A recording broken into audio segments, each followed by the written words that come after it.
So as we get into chapter 42, we get a little bit of humor. Jacob says to his sons, "Why do you sit there looking at each other? I've heard there's grain for sale in Egypt. Go down and buy grain for us there so that we may live and not die." So his 10 oldest sons went down to Egypt to buy grain.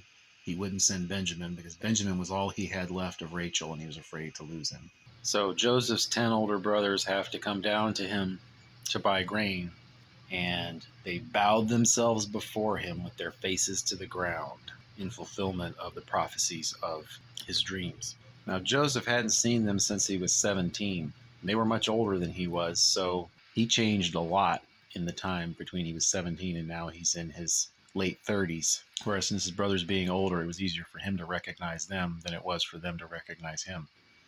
Plus, he would have been dressed in Egyptian clothing in lots of ways that they wouldn't be able to recognize him. So Joseph recognized his brothers, but they didn't recognize him. He accuses them of being spies. And they say, "No, we're not spies, we're honest men."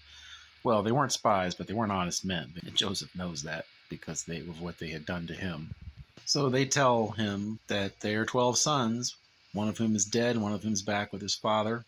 And Joseph says, "Okay, I'm going to test you to see whether you tell me the truth. Bring back your other brother." He told them to send one to go pick Benjamin up. And he put him in prison for 3 days, confined them for 3 days, it says. Then after the 3 days, he said, "Okay, I fear God too, so only one of you has to stay, and the rest of you can go home and take your grain, bring your other brother back to see me, and then I'll know that you're honest men." So far, it hasn't told us this, but Joseph hasn't been speaking directly to his brothers. He's been using an interpreter. That way, when they spoke among themselves, he could understand what they were saying, but they didn't know that he could understand them. And they said among themselves that this is happening to us because of what we did to our brother. We saw the anguish of his soul, and he begged us, and we wouldn't listen. And Reuben said, "Didn't I tell you not to sin against the boy? Now comes the reckoning for his blood." And when Joseph heard this, he turned away and cried. So he took Simeon from them, tied him up before their eyes, and he gave orders to give them their grain. And he also put their money back in their bags, and he commanded to give them provisions for their journey. And on the way back, one brother discovered the money in his sack. Their hearts failed them, and they turned trembling to one another. "What is this God has done to us?" So they were terrified of when they would get back to Egypt and have to face Joseph and explain why they didn't pay the first time. So they get back home and have to explain to their father that they have to take Benjamin down to Egypt, and Jacob refuses. He's not sending Benjamin. He's already lost Joseph and Simeon. He doesn't want to lose Benjamin too. In chapter 43, they've run out of grain, and it's time to go get some more. And Jacob says, "Hey, go get us some more grain." And said, "We can't without Benjamin. The man won't see us without Benjamin." And Judah agrees to take responsibility for Benjamin and says that if I don't bring him back to you, then blame me forever. I don't know how much better that would make his father feel, but Judah points out to his father, we could have gone twice by now if we hadn't delayed. So Jacob eventually accepts that he has to send Benjamin. So Jacob commands them to take balm and honey and gum and myrrh and pistachios and almonds, things from their land, presumably things they were able to save over time, to take them as a gift, and also to take double their money so they could make good on the extra money that came back with them, as well as pay for the new.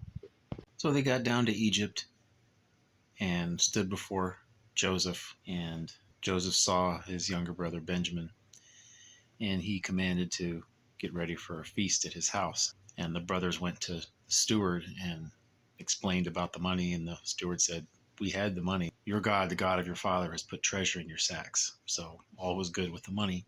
And he brought Simeon out to them. So the 11 brothers were together. They were there ready to eat at Joseph's house, and Joseph got home, and all 11 brothers bowed down to him. He asked about his father, and they said he's well, and they bowed down to him again. And when he saw his brother Benjamin, he said, "God be gracious to you, my son." And then he had to run out because his emotions got him again, and he ran out and cried. So they ate there, and they were seated in order of their birth, which is amazing to them. Obviously, Joseph knew, but he gave Benjamin 5 times as much food as he gave any of them. So there they were, all 12 brothers together again. Joseph had one more big test for his brothers in chapter 44. He had them fill their sacks with grain, and he put their money back in, and he had them put his silver cup in Benjamin's sack. So he has his men chase them down and accuses them of stealing his cup. And they say, well, whoever has it, let him die, and the rest of us will stay as your servants. And he says, no, whoever it's found with will be my servant, and the rest of you can go. And they went one by one, from the oldest to the youngest, and found the cup in Benjamin's sack. So they're taken back to Joseph. Joseph says, what deed is this that you have done? They're taken back to Joseph, and Judah, who's in charge of Benjamin, says, what can we say? Our guilt's been found out. We'll all be your servants. But Joseph says, no, only the one who had the cup is my servant. The rest of you go in peace to your father. So here was the big test. Would they sell Benjamin out the way they had sold him out so many years ago? But Judah takes charge and gives an impassioned speech back to Joseph, explaining that his father will die without Benjamin, and that he can't go back and see what this would do to his father. And he offers to stay as the slave and send Benjamin and the other brothers back to their father, demonstrating that he was not going to sell out Benjamin the way he had sold out Joseph. As we get into chapter 45, we see, as what we might expect, that hearing Judah's emotional speech left Joseph emotionally overwhelmed and about to lose control. He's hearing it in his native Hebrew. Judah thinks he's talking through an interpreter. So Joseph's about to lose his control, and so he calls out to send everyone out from him so that he would be alone with his brothers, which had to be a bit of a surprise to the people around him. It says he cried so loudly that the Egyptians heard it, and all of Pharaoh's household heard it. And Joseph said, finally speaking to them in their language, I am Joseph. Is my father still alive? And it says, but his brothers could not answer him, for they were dismayed at his presence. And I'm not really sure dismayed is the right word there. Maybe stunned, maybe I've seen it translated terrified.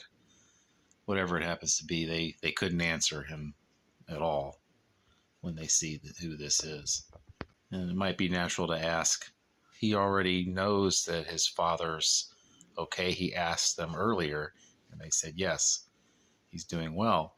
But up till now, he's been asking, is your father doing well? And he finally gets to ask them, is my father still alive? And he calls his brothers to himself, and they come near, and he tells them not to be angry with themselves for what they did to him, because God was in charge of it, sending him there to save life. So he tells his brothers to go back home and get their father and come live in Egypt. There's still 5 years left of famine, and he wants his father there. He says, hurry and bring my father down here. Then he fell upon his brother Benjamin's neck and wept, and Benjamin wept upon his neck. And he kissed all his brothers and wept upon them. So he forgave them. And Pharaoh was happy to have Joseph's family come down to Egypt. So he sent them home with all sorts of good things from Egypt. And he says, as they leave, do not quarrel on the way. So he continues the family leadership that he did as a teenager, which they hated. And now presumably they're accepting of his leadership.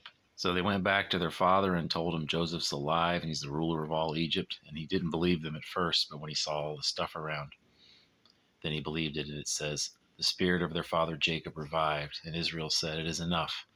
Joseph, my son, is still alive. I will go and see him before I die. Interestingly, on the way to Egypt, Jacob stops at Beersheba to offer sacrifices to God. Remember, he's leaving the promised land to go to Egypt. There could be a little bit of apprehension about that, but God spoke to Israel. He said, I am God, the God of your father. Do not be afraid to go down to Egypt, for there I will make you into a great nation. I myself will go down with you to Egypt, and I will also bring you up again, and Joseph's hand shall close your eyes. Most of this is renewal of previous promises that came to Abraham, Isaac, and Jacob, but there's a specifically great blessing here that Jacob gets, and that Joseph's hand shall close your eyes, which means that Jacob's not going to outlive Joseph. He never has to worry about losing Joseph again. All of Israel reaches Egypt. Jacob and all 12 sons and all his grandchildren are in Egypt. In the next video, we'll reach the end of the beginning, the end of the book of Genesis, with the Israelites all in Egypt.